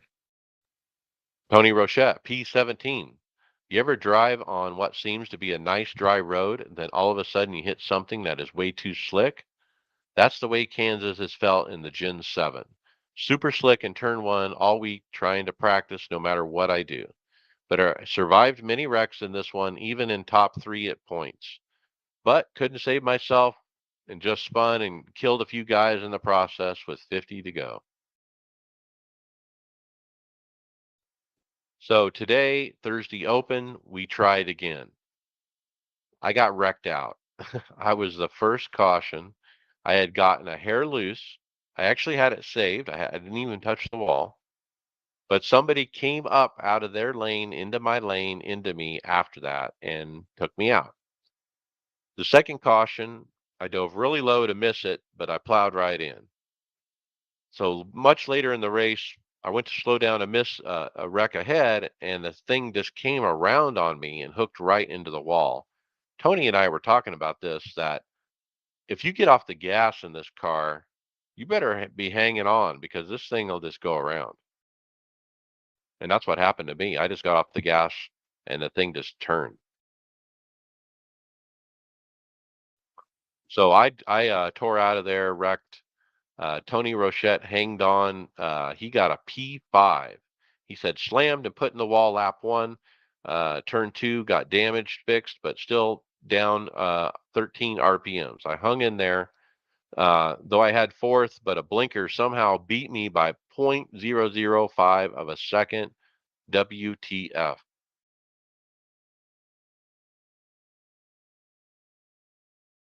Let's talk hosted. I ran a bunch of hosted over the weekend. I'll call out some of these races.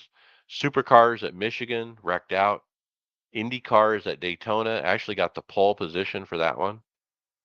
Kias at Daytona, what a blast. Street stocks at Thompson, that was fun. Indy cars at Daytona, and then finally the 87s at Dega. Hosted, I ran a Dallara Dash at Michigan. It was my first unofficial race with the new wheel, and I ran P4, about 80% on the force feedback. It's pretty crazy. I mean, if you hit the wall, you better let go of the dang wheel. You're going to have a repetitive stress injury after the 500. Well, you're right. The force feedback at the Indy 500 when I did qualifying was really heavy. And you're right. I think I am going to turn it down to at least 50% of what I normally run, just because it's such a long race.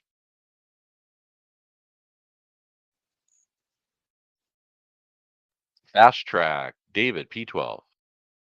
Yeah, we jumped into practice, and all of the races in the official series had been track temp in the hundreds, 110s. It was 70 on. Um, Jeff does his weather based on how it is at the real track. So if we had done our homework, we would have known that wasn't. But it was blown away how drastically it changed the handling of the car. And I couldn't get it to work. I tried all practice to get it to go to handle better and couldn't. So it just ran slow. I did finish kind of in a way better and worse than I should have. A lot of others had worse trouble, and the airs that I caught at only ended up costing me a couple of spots. Basically, what happened is I'm running. We had really long runs, and I'm letting the lead lap cars go in P10, and I'm in P10, and one of the guys passing me, he just comes up too high and turns me. Caution doesn't come out. He apologized later, and everybody makes mistakes. But it only in the net ended up costing me 2 spots, and it actually knocked a couple of other guys that I was competing with out of the race. So, but it was a tough race. That much of a temperature swing definitely changes the handle of the car. Well, you got an apology. I didn't. I got wrecked out. Some guy lost it right in front of me. He was in the center of 3 and 4. It was the weirdest thing. I mean, he was going along, and the car all of a sudden was dead sideways in the center of the corner. I don't know how he got himself that way, but I plowed right in. I couldn't miss it. But no apologies. So we see how that team rolls. Greg, he got wrecked by himself. He said he had a decent car after testing a different setup, but couldn't avoid hitting the wall. All right, and then we hear from the OBRL Aftermath Truck Series. It was the winner, Josh Robinson at Kansas, Tom Ogle second, and Kevin Silky Strandberg third. All right, and then finally we got Greg Hectus in the Get Her Done GT3 Series. Winner, winner, chicken dinner. He actually purchased the VIR track 5 minutes before the race and used qualifying to learn the track. Was P2 until the first pit stop, where I went 3 laps further than everyone else, which made me not have to pit twice in the race. Duh. On to the last race of the North America tracks for this season, Road Atlanta. So, David, you always say one is better than two. Yeah, I was just it's kind of funny because in the real race at Darlington, we kept hearing the TV guys say some of those guys that were short pitting were probably going on a 2-stop strategy. And I don't believe it because the fall off at Darlington even wasn't bad enough that you're going to get enough time back in 2 pit stops versus 1 pit stop. So it's just never going to it never pays off.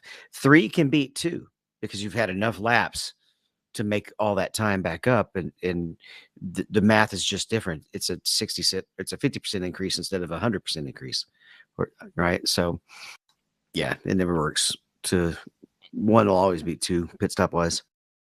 Well, kudos to Greg for realizing that he could make it on 1 stop and didn't pit when they did. And yeah, shame on those guys for getting beat that way.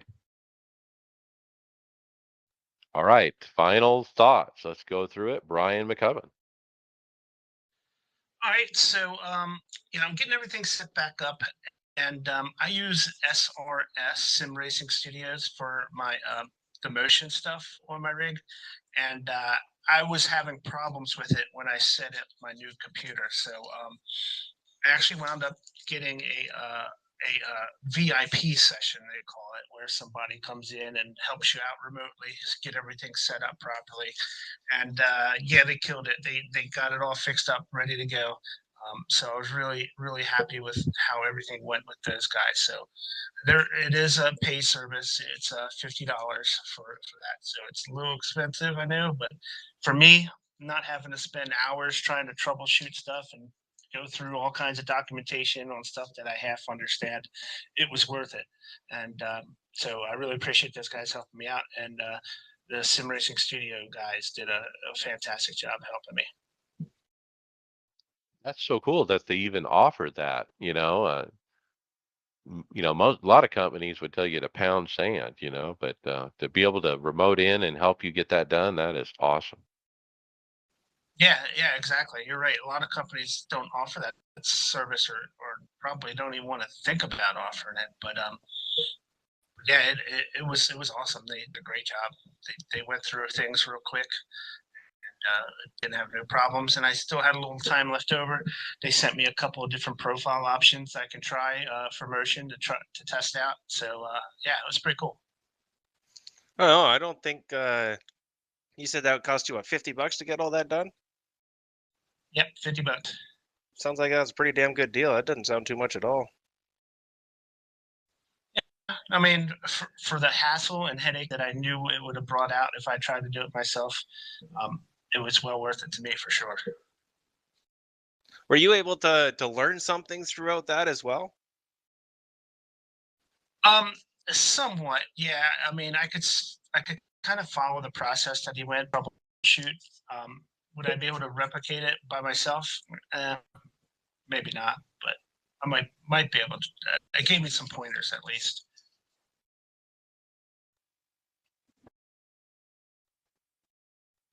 All right, Tony Groves, final thought. Oh, I've got a whole lot this week. I'm staying far away from the Indy 500, fixed and open. Tried that last year, and that didn't work out. I'm not even sure I made 5 laps. So I'll be doing Kansas tomorrow, and wow, geez, I don't know what I'll be doing the following week. I'll be looking for some hosted or something, but we'll try the Kansas deal. We'll see what happens. Yeah, week off is next week. I don't know what the heck we're gonna do. All right, my final thoughts. Did you forget me, bro? Forgot somebody. David Hall, final What am thoughts. I? Chop liver? I don't know what to think, Mike. I'm just gonna give my final thoughts because it happens. So, and I wouldn't have worried about it if I actually had something to say, but I do have actually something to say. If I was going to throw up a poll or make a list of things that are just annoying as crap on iRacing right now, caveat, yes, I love iRacing, but this is one thing that really needs to be fixed. They've got to do something about penalty and lap cars having to go and fall behind a car that comes out of the pits when the pace car is at the start finish line, because they never are going to get caught up in time. Those cars that come out that late need to be put at the end of the line. And it's just it's time to fix that. It's been a problem forever. And we're constantly either having to delay greens or get penalties because the cars never get a chance to catch up. Yeah, So, there you this go. week I was in a race. There were several delayed greens because the people in question were just stopping because they didn't want to get, a flag. Well, if you're a penalty car, it will make you go behind the waiver rounds even. And it's not supposed to be that way. The waiver rounds go behind the penalty car. Right? So is that your final rant? Rant complete. All right, my final thoughts. Wow, my new wheel is awesome. It is everything I expected it to be. I've had one little hiccup, and that's getting the Bluetooth working to actually race it with it via Bluetooth. Haven't figured it out, but I'm not too worried about it because the cable, the magnetic cable thing is working like a charm. So I'm not too worried about the Bluetooth. Would I like it to work? Sure, but it's not a deal killer by any means. I ran some F1 AI at Monza and standing starts. And boy, I have figured out that clutch thing where you hold down both paddles, you drop it in first, you hit the gas, you let go of one paddle, and then you slowly let go of the other paddle. So that's the procedure. I think I've practiced it enough to kind of know how it works and to get the car going pretty darn quick. So mission number one is accomplished. I figured out how to start a race. Now I got to figure out DRS and charging and not charging and all this other stuff because these guys are killing me on the straights. I'm getting blown by at the end of the straights by the AI, and I got to figure that part out. So, got my buttons mapped. I still got to figure out how to use them, and so it's a work in progress. But that's where I'm starting. I'm using the AI. I'm not going to really go real racing until I'm comfortable. Hoping to meet with Kyle tomorrow to review some 3D printing needs I want. We're still looking to print some kind of mount for the fans to put above the triple left and right monitor and do away with the hose. Also hoping to have him design a mount for a Philips Hue light. I'm going to hang off the fourth monitor above my head, and I'm going to add some other Philips Hue bulbs to the mix. So looking forward to that. Got some projects kind of waiting for that and wanting to get that going. So looking forward to it. And with that, hey, we'll see you on the track later.